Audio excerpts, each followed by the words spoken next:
way. I'm not little anymore, I said quietly. No, Amber agreed, looking around at my car, my work badge, the evidence of my independent life. You're really not. And for what it's worth, your house is beautiful. You should be proud of what you've accomplished. It was the first time anyone in my family had said that weekend. I made a decision that surprised even me. I invited them all over for dinner. Mom, Dad, James, Amber, even Paige drove down from Chicago. I sent a group text Saturday morning, family dinner at my place Sunday at 6, dress casual. I'm cooking. The responses came in a flurry of confused emerges and tentative acceptances. Mom called twice. I let it go to voicemail. I had things to prepare. Sunday evening I watched from my kitchen window as they pulled into my driveway. Mom emerged from Dad's truck looking nervous. James and Amber climbed out of the Silverado, Amber carrying what looked like a bottle of wine. Paige arrived last in her beat-up Subaru, her curly hair escaping from a messy bun. I opened the door before they could knock.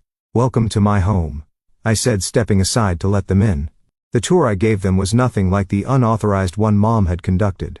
I showed them every room with pride, explaining my decorating choices, pointing out the original architectural details, introducing them to Muffin. I watched their faces as they took in the space I'd created, really looked at it. Maybe for the first time, Brinley, this is, Dad started, then seemed to lose words. He ran his hand along the restored mantelpiece in the living room. His contractors are appreciating the craftsmanship.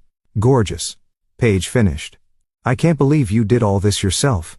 Over dinner, homemade lasagna, garlic bread, and a salad from vegetables I'd grown in my backyard garden, told them the whole story. How I'd saved for 5 years, how I'd researched neighborhoods and mortgage rates and home inspections, how I'd fallen in love with this house the moment I saw the listing. But why didn't you tell us? Mom asked, her voice small. We could have helped because I wanted to do it myself. I said simply because every time I've made a decision in my life, someone in this family has had an opinion about how I could do it better. I wanted one thing. Just one thing that was completely mine. James shifted uncomfortably in his chair. We don't do that.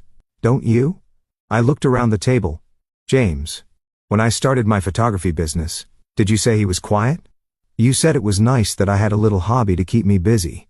Dad, when I got promoted to lead hygienist, you said it was good experience for when I decided to do something more serious with my life.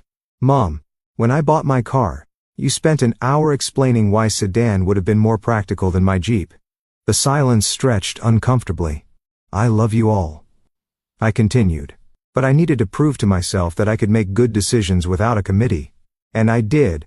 I bought a house, and it's perfect, and I'm proud of myself. Amber spoke up suddenly.